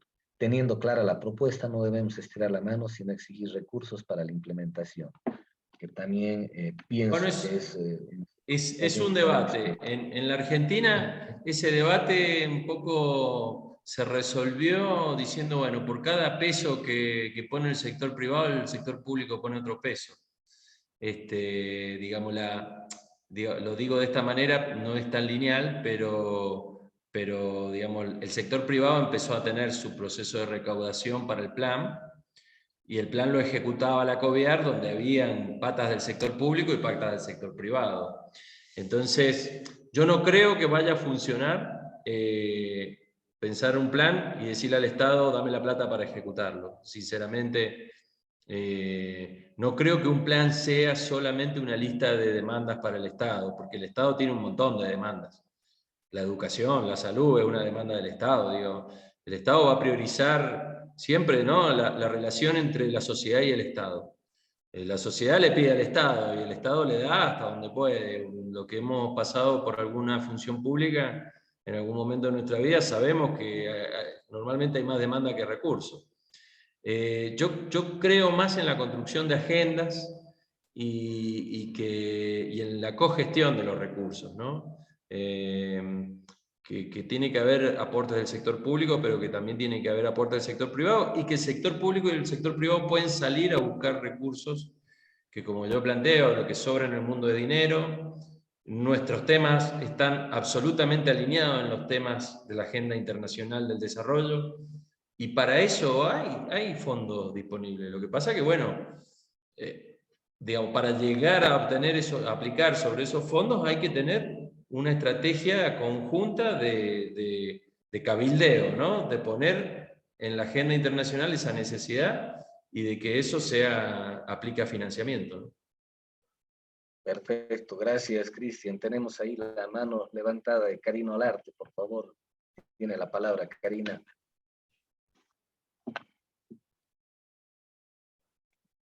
Gracias, Fernando. Y gracias también, Cristian, por este reporte, creo, de varias, además de avances, los desafíos hacia tal vez el 2040, como nos indicaba. Yo quiero hacer dos preguntas puntuales que tiene relación con eso último que Cristian decía, ¿no? Sobre esas contrapartes, el 1 al 1, por ejemplo, entre privados y públicos. Me parece fundamental pensar en un PEB Bolivia, ¿no? Porque en el país el crecimiento del sector en los últimos 15 a 20 años, sobre todo en la producción vitícola, se ha dado a pasos agigantados, y también esa cobertura, ¿no?, de la producción de uva ha ido mostrándonos otro escenario que es importante mirar las regiones en el país que han ido creciendo y han ido aportando por la viticultura, ¿no? Entonces, en ese sentido, Tarija siempre ha hecho plan estratégico, digamos, departamental, algunos municipios que han emergido también han hecho un plan municipal, etcétera. ¿Cuál es la forma de llevar adelante el proceso, sobre todo en países como el nuestro, donde hay un alto nivel de conflictividad, a veces de dificultad de concertación en muchos casos, ¿no? Y donde a veces lo público es versus lo privado y no y no, digamos, más bien la alianza, la articulación, etcétera, ¿no? Entonces, eso, digamos, no a modo de receta, pero sí, digamos, comentarnos un poco la experiencia para justamente llegar a un plan estratégico vitivinícola a nivel Bolivia. Y otro aspecto que si bien en la presentación decía que esta planificación que se dio entre el 2016 al 2020 ha quedado un poco estancada por el tema de los conflictos, el tema del COVID, etcétera, y un poco que en vinculación a lo que decías, Cristian, de que no eres tan amigo de lo ex post, sino sobre el proceso, tal vez al momento de retomar esto, sí vale la pena hacer un ex post, ¿no? Porque nos da como que los criterios para decir, en esto planificado, o sea, no es que se olvide el monitoreo permanente, ¿no? Sino que también los momentos de corte nos ayudan un poco a repensar las estrategias, las formas, etcétera, ¿no? Porque la primera pregunta que se me viene, me gustaría saber, por ejemplo, en este proceso entre el 2016 y el 2020, ¿cuál era el peso en las estrategias y en los logros, por ejemplo, del tema vinos y del tema uva, ¿no? ¿Cuál es el peso de las acciones para los pequeños y medianos productores y de los grandes? Entonces, por ahí eso Bien. también nos ayuda en esta lógica. Eso, gracias y felicidades. Muchas gracias, Karina, mucho gusto. Respecto de lo primero que planteabas del Plan Estratégico Vitivinícola de Bolivia, yo creo que siempre hay un germen, ¿no? Tiene que haber una chispa inicial, un germen inicial. Tiene que surgir un proceso de liderazgo. Es fundamental identificar, porque en definitiva son personas las que llevan adelante los procesos, ¿no? Y los procesos no surgen artificialmente, ni digamos, incluso porque puede haber algún funcionario público de alto nivel, un ministro que diga, vamos a planificar, pero después si baja al territorio y no se encuentra con referentes concretos del sector que hayan asumido esa responsabilidad, no va a pasar nada. Digamos, desde la función pública es muy difícil llevar adelante un proceso que tiene que ver con la actividad económica concreta de un sector. Entonces tiene que haber un germen y tiene que haber un mapeo de actores. Yo armaría un mapa de actores, identificaría referentes, líderes a nivel nacional de estos procesos. ¿Quién fue el loco que se tiró en Santa Cruz a hacer un viñedo? ¿Quién fue el que en La Paz, a 4.000 metros de altura, se animó a ver si podía hacer vino? Hay personas icónicas, ¿no? que de alguna manera son líderes de determinados procesos, y a esas personas hay que sembrarles la motivación de que empiecen a trabajar en red, a pensar en red, en espacios. Hoy la tecnología como esta nos permite hacer una reunión con diferentes personas de distintos lugares. Podríamos hacer una por semana de estas, digamos. Entonces, esta herramienta, ¿no?, nos posibilitaría, mirá, yo conozco a NIP, por ejemplo, que reúne también industriales de otras zonas, ¿no? Y buscar, productores, sindicatos de productores, referentes que tengan disponibilidad de, por lo menos, hacer este primer contacto, de empezar a pensar en cómo escalar un proceso. Y después, ¿no?, a través de las relaciones y a través de los medios de comunicación, empezar a generar masa crítica de que esto es una necesidad, de que hay una necesidad de crecimiento. Yo creo que hay que agarrar la Fundación PEVI y ponerle actores de los otros departamentos, y a partir de ahí hacer una Fundación PEVI, pero nacional, y que se genere el proceso de debate. Después van a ir surgiendo cuáles son las acciones, las iniciativas. Con lo que vos me preguntabas, de la segunda pregunta, que era, ¿no? ¿Cómo evaluamos nosotros si tuvimos más incidencia? El proyecto originalmente estaba pensado más para el sector de los vinos. Esto es, para decir verdad, porque fue muy impulsado por algunos actores de Chile y de Argentina que estaban más vinculados al sector del vino. Cuando nosotros salimos a territorio, nos encontramos con una fuerte demanda de los productores de uva de mesa, que son bien importantes en Tarija, y que reúnen un nivel de producción que va mucho al mercado interno, pero que además tienen perfil más de pequeños y medianos productores. Y también nos encontramos con algunas organizaciones que empezaban a nuclear a productores de uva de mesa. Y un poco lo que nos habíamos planteado era hacer una segunda etapa para profundizar lo que tenía que ver con la cadena de frío de la uva de mesa. Incluso fuimos a regiones del Chaco a visitar a productores de uva de mesa de esa región que sacaban primicia para Santa Cruz. Fue una cosa bien interesante, pero que bueno, llegó hasta ahí. Sí se trabajó más con el sector vitivinícola, con el sector industrial, ¿no? Vitivinícola, y con productores que eran proveedores de esas bodegas, ¿no? Lo que yo planteé ahí, lo que se hizo de extensión con el Cevita y con el INTA.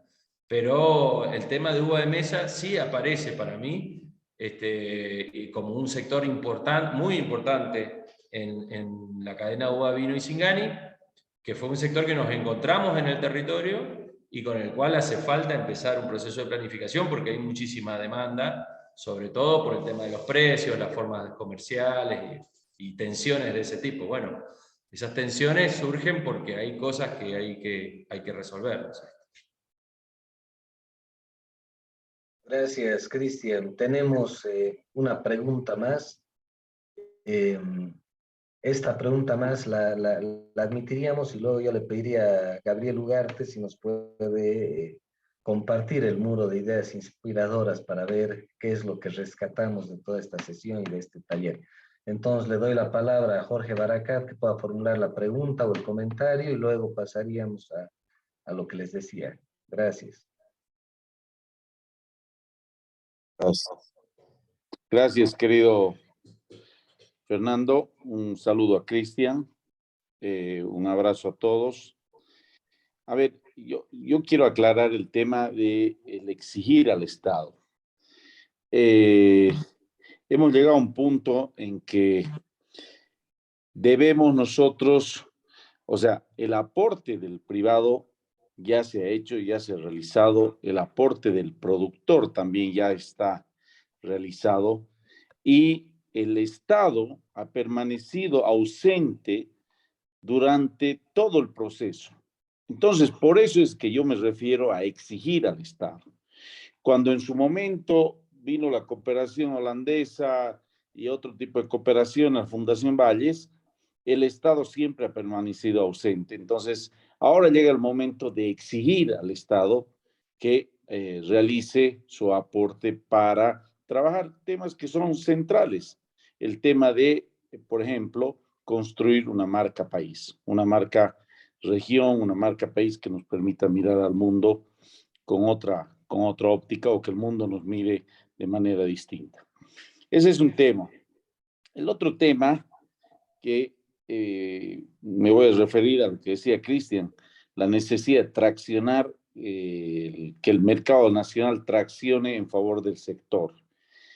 Yo estoy convencido que la primera fase tiene que ser vinculada a desarrollar el mercado nacional, reglamentar de alguna manera la comercialización de la uva de mesa para comenzar a construir más valor sobre la uva de mesa y trabajar el tema del enoturismo. Yo no me iría más allá, no me iría a la parte de la base productiva, no me iría a riego por goteo, no me iría a muchísimos otros aspectos que son necesarios fortalecer en nuestro sector, por supuesto, pero trabajaría en el desarrollo del mercado local como una de las alternativas. Lo decía Cristian, mover la aguja en 1 o 2 puntos o 10%, 20% porcentual, estamos hablando de varios millones de litros y eso va a jalar a todo el sector, incluidos a los pequeños productores y por supuesto a las pequeñas y medianas bodegas. Creo que por ahí va la cosa. ¿Cuál es mi temor? Y tengo que expresarlo, querido Fernando, es de que la tendencia de nosotros, particularmente en Bolivia, es armar un pliego petitorio de miles de puntos, que al final, con esos miles de puntos no llegamos a nada, no movemos la aguja para ningún lado y todo. Debemos tomar en cuenta algunos ejemplos que han ocurrido en este país. El año 91, Jaime Paz Zamora hace la gestión y consigue, no me acuerdo si 20 o 40 millones de dólares del gobierno europeo, 20 millones. Y se genera un proyecto donde muchos han trabajado, que son parte del sector. Y se hizo uva, y se hizo manzana, se hizo frutillas, se hizo frambuesa, se hizo camino, se hizo salud, se hizo todo. ¿Qué ha quedado? Nada. Entonces, tenemos que tener cuidado de no desenfocarnos. Lo poco que nos pueda, lo mucho que nos puedan dar, termina siendo poco si es que diversificamos demasiado. Entonces, ya la experiencia nos dice, tratemos de concentrarnos en el desarrollo del mercado nacional, regulemos de alguna manera para mejorar la imagen de la uva de mesa, resolvamos aspectos que están interfiriendo en la proyección del mercado internacional, porque, o sea, la exportación, porque no se puede dejar de exportar, y trabajemos sobre el tema del enoturismo. No nos vayamos más allá, porque nos vamos a complicar y nuevamente vamos a volver a un proyecto como te debes acordar el nombre, no sé, del proyecto este que se trabajó con financiamiento del gobierno de Europa. Sí, creo que era Tarija, Camino y Sabores, una cosa así. No, Tarija, Aromas y Sabores, ese no, ese fue reciente. Bueno, no me acuerdo, creo que está Chefe ahí, capaz que se pueda acordar, pero bueno, ese era el proyecto. No sé si coincides de todas maneras, Cristian. Sí, Jorge, muchas gracias, mucho gusto de verte nuevamente. Un Abrazo. especialista del sector, así que una palabra Prodi Sabat, autorizada. Prodi Sabat, ahí está José Félix. Prodi Sabat. Yo creo que focalizar está bueno, focalizar en qué se le va a pedir organizadamente al Estado. También una de las cosas importantes es que la voz del sector esté unificada, digamos, que no vaya una parte del sector a pedir una cosa y otra a pedir otra. Correcto. Una cuestión que siempre debatíamos acá era que siempre las políticas públicas era subsidiar al productor, y nosotros decíamos, si se está subsidiando al productor es porque algo en la cadena del negocio no está funcionando, o sea, hay que mirar por qué hace falta tener que el Estado nacional o provincial poner fondos públicos para subsidiar una actividad que genera un negocio. Ese negocio debe ser rentable o el problema está en la rentabilidad del negocio global o en la distribución de la renta hacia el interior de la cadena. Entonces hay que mirar qué está pasando, por qué una empresa le va bien y a un productor le va mal, digamos. Le tiene que ir bien a todos. Esa es una cuestión que siempre debatimos, ¿no? Venían fondos internacionales para riego por goteo, pero si al productor le va bien, lo va a poner solo a riego por goteo, no necesita que lo subsidien. Porque el productor mismo se da cuenta que con el riego por goteo puede mejorar la eficiencia de riego, puede regar más, puede ampliar su superficie cultivada. Lo que pasa es que no lo hace porque no tiene los niveles de ingreso que le permiten llegar a esa inversión. Entonces, bueno, ahí hay que mirar hacia dónde se dirigen esos recursos, ¿no? O sea, los recursos tienen que estar dirigidos a potenciar toda la cadena y después hay que tener los mecanismos que garanticen que no haya abuso en los distintos eslabones. Yo creo que ahí hay que trabajar también mucho.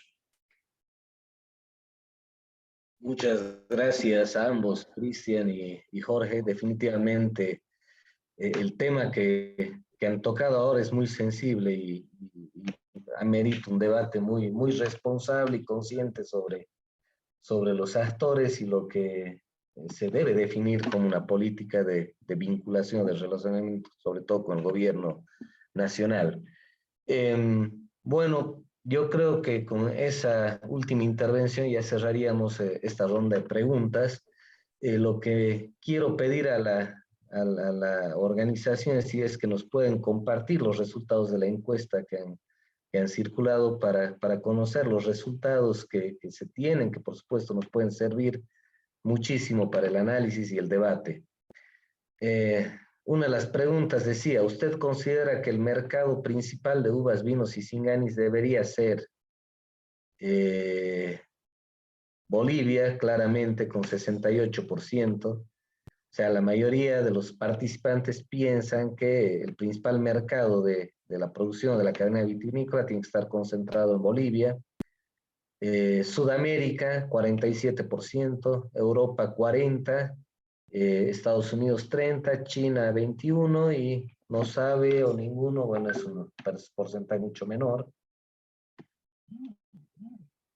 La segunda pregunta, ¿usted cree que el sector de uvas, vinos y singanis puede constituirse en un eje de desarrollo nacional?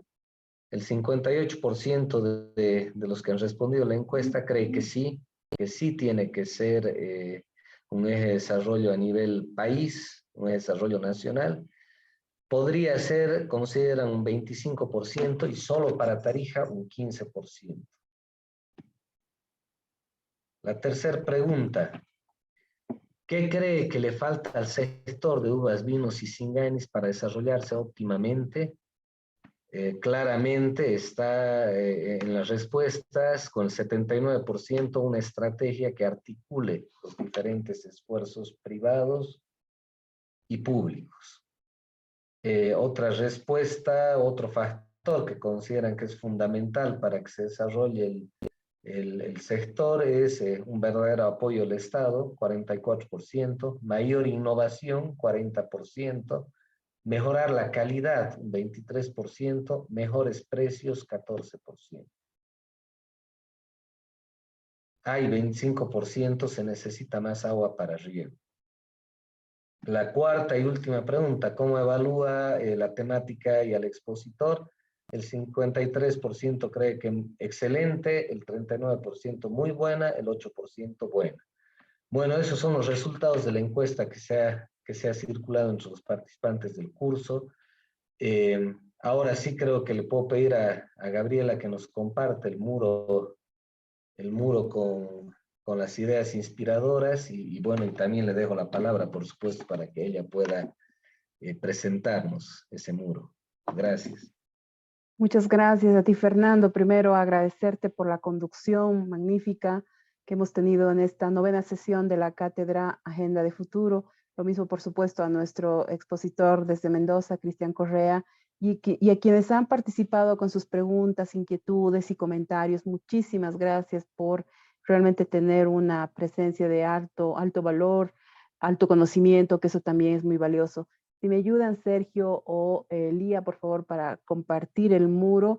Igual hemos tenido una amplia participación, rescatando algunas ideas centrales, algunas pautas que nos han dado, donde Cristian valora profundamente lo que significa el primero planificar, ¿no? Pero planificar no solamente para llenar un requisito, como alguno de los participantes advertían, ¿no? Sino para que sea una ruta que pueda guiar efectivamente procesos de transición que son ambiciosos y que tienen que ver con no solamente imaginar a Tarija como una marca relacionada con las uvas, los vinos y los singanis, sino a un país que puede encontrar precisamente en esta en este sector un medio por el cual pueda distinguirse, ¿no? Y una frase que precisamente recuperan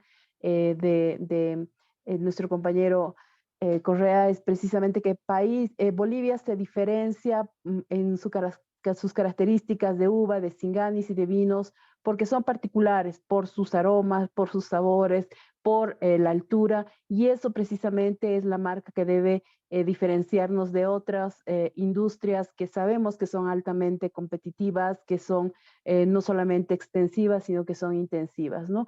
Se ha hablado fuertemente también sobre el rol de lo público y lo privado, y destaca en la exposición que nos plantea Cristian precisamente de buscar equilibrios. Argentina le ha tomado como 150 años y seguramente a nosotros nos tomará un buen tiempo, pero tenemos la ventaja de que como gente tan especializada, tan apasionada como Cristian y otras organizaciones e instituciones dentro y fuera del país pueden acortar esos pasos y llevarnos, ni duda cabe, a una alternativa de desarrollo tan potente como la que muestra en suelo, en piso ecológico y en voluntades desde lo privado, que alienta que lo público también se puede involucrar de manera auténtica, de manera comprometida.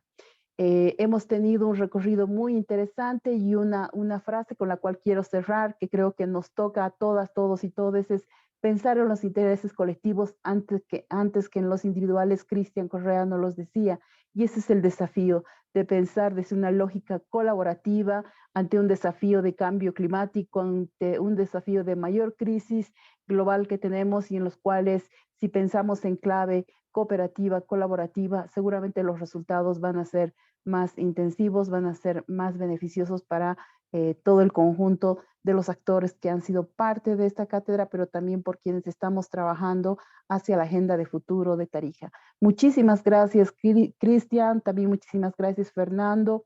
Un lujo tenerte como parte de el Tarija Dialoga, a ANIF, a todos los actores, a Jorge Baracat, Karina, gracias también por estar acá, a todo el equipo, a Virginio Ávila por ser un constante también del Tarija Dialoga. Gracias, Sergio, a cada una y uno de los presentes también. Nos vemos el próximo miércoles en la 10ª sesión, ya vamos acabando, la 10ª sesión de la cátedra Agenda de Futuro, y vamos a precisamente comenzar a hablar sobre economía circular. Cristian, bien desde esta mirada sistémica, alentaba de que tenemos que tener una lógica muy integral con los desafíos que nos presenta el cambio climático, y vamos a tener 3 experiencias, 2 asentadas en Tarija, desde la experiencia y virtud del trabajo de la cooperación suiza, y ahora nos acaban de confirmar precisamente que vamos a tener la presencia de una experiencia muy rica desde Nicaragua. Así que será una sesión muy interesante para hablar de economía circular desde diferentes miradas y perspectivas, siempre dando aliento e inspiración para imaginar una Tarija posible, una Tarija que inspire al país. Muchísimas gracias, Sergio, Fernando, Cristian, Karina, Javier, Lía, Jorge, Gonzalo, Virginio, y bueno, a todas y todos los que han participado durante esta más de hora y casi 2 horas. Muchísimas gracias y buenas noches. Gracias, buenas noches. Buenas noches, Fernando, gracias. Chao, querida Karina. Gracias, Gabriela, muy buena tu síntesis. Y bueno, nuevamente muy agradecido por la participación y por el espacio que me brindaron para poder contar esa experiencia, y espero pronto poder estar presencialmente en Tarija en alguna oportunidad. Un abrazo para todos. También para ti, que estemos muy bien. Chao, chao, un abrazo. Gracias, chao Jorge, gracias. Gracias, chao, chao. Gracias, Sergito. Chao, chao.